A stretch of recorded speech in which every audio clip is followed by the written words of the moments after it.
Soldiers of the Russian occupation army are looking for ways to avoid a new crossing of the Dnieper River in the Kherson region. This was reported on the Telegram channel of the military movement of Ukrainians and Crimean Tatars, ATESH. Its agents found out that the Russian command has already ordered the invaders to prepare watercraft and get ready to move personnel and equipment. However, the Russians have not forgotten that at the end of 2024 and the beginning of 2025, such assaults led to significant losses. Units of the 28th Motorized Rifle Regiment of the Russian Armed Forces lost up to 90% of their personnel in unsuccessful operations. Everyone understands that the situation has not changed and such an order is a one-way street. Therefore, many are trying to avoid sending in any way possible, in particular, deliberately breaking boats and equipment. As is known, Russian troops have repeatedly attempted to force the Dnieper River in the Kherson region in order to create a bridgehead for a further offensive on the right bank part of the region. Earlier, ATESH reported on the mass death of occupiers during exercises on forcing water obstacles. It was noted that Russian commanders do not even try to save them. Soldiers in full gear are loaded into a boat and driven at full speed along the Dnieper, as a result of which many fall out and drown. The commanders do not even try to save them.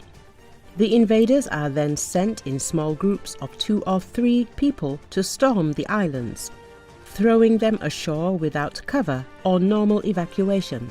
During the process of sending such groups, one commander said, "Well, now your party will end and they will bring the next one," the report says. In early December, the Southern Defense Forces recorded that the Russians had concentrated about 300 boats in the Kherson region. According to the military, the invaders are storming every day, trying to gain a foothold in the island zone. It cannot be said that this is some serious threat. For an offensive, it is necessary to transport military equipment. For this, it is necessary to equip a crossing, have some means, and 300 boats, 5 attack aircraft, will be placed on each. How will they try out those crossings? Representative of the Southern Defense Forces, Vladislav Voloshin, said. Voloshin emphasized that Ukrainian troops are keeping this area under fire control. According to him, the occupiers are carrying out several assault actions daily in the Dnieper direction. The enemy is trying to at least cling to the island zone. Every day there are about 5 to 7 assaults, all unsuccessful. They end in losses in personnel and watercraft, he noted.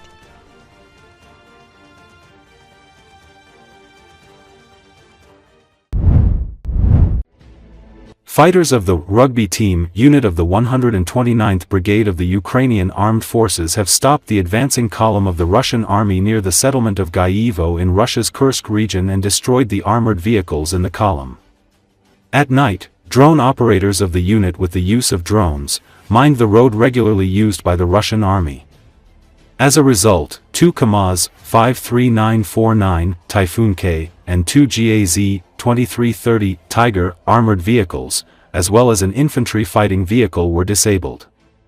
Later, the equipment were destroyed by explosions from drones and kamikaze drone strikes.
Intercepted calls released by Ukraine's military intelligence, HUR, suggest a Russian commander losing his temper and ordering his soldiers to shoot at their own comrades in a neighboring unit.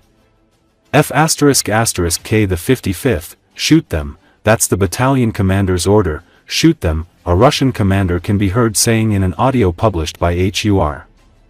In the Factbook post, HUR speculates that there will be a fair payment for the war crimes committed against the Ukrainian people. The HUR communique closes with its customary warning: every war crime committed against the Ukrainian people will be punished with justice. The unidentified Russian commander appears frustrated at the adjacent Russian unit for not properly following an order and revealing their positions to Ukrainian troops. The Kiev Independent couldn't independently verify the authenticity of the audio published by HUR. Much remains unknown about the scale of such incidents in the Russian military, which has relied on its vast manpower to gradually gain ground across Ukraine's front. Despite the heavy losses, they have managed to capture some of Ukraine's last strongholds in the Donbass region in the second half of 2024. Multiple incidents of friendly fire in the Russian army have been reported. In December, HUR claimed that North Korean troops fighting alongside Moscow opened fire and killed 8 Russian servicemen. Phone conversations intercepted by HUR suggest that some Russians living in these oblasts welcomed the news of the attack on Moscow. They presented it as a chance for those living in the capital to experience the effects of the war that they witness on a regular basis.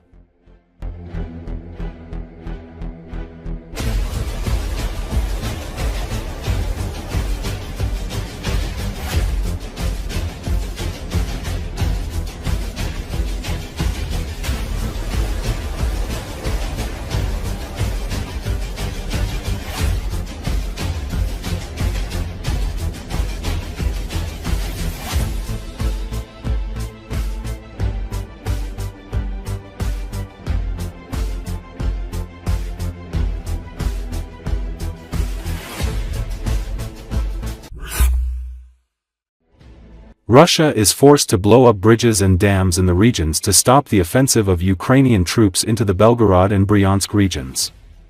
This was stated by Yevgeny Daiky, former commander of the Aidar battalion of the Ukrainian army, expert. The military says that preparations are underway to blow up bridges and dams in Bryansk. This is not happening by chance, they are forced to do this to stop us, it is done out of desperation. These methods are used when it is impossible to stop the enemy with military equipment, the former commander said. He recalled that Ukraine used such tactics only once, at the beginning of a full-scale war, by blowing up a dam near Irpin. There was a question that the enemies would enter Kiev. Those who gave the order to blow up the dam actually saved the capital. But everyone remembers what kind of actions these were. We stopped the Russians in front of the capital with a crowd of volunteers who, in civilian clothes, received Kalashnikovs with wooden butts and went to Irpin by bus along this dam. And now the Russians are blowing up bridges and dams, but already on the territory of the Russian Federation. That is, they directly admit that their army is not capable of stopping us on the territory of the Belgorod and Bryansk regions. That all hope is in the landscape, added Daiky. Ukraine ISO destroys bridges in Russian territory.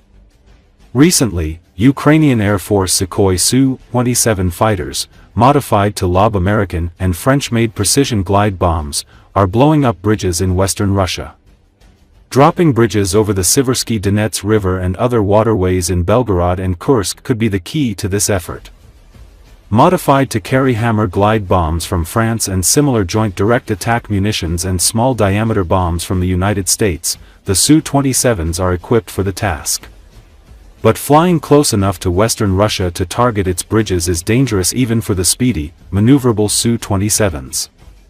Ukraine went to war in February 2022 with no more than 57 flyable Su-27s, and has lost at least 16 in action, including 6 that were damaged or destroyed last summer in a Russian missile attack while parked at Mirgorod Air Base, 100 miles from Ukraine's northern border with Russia.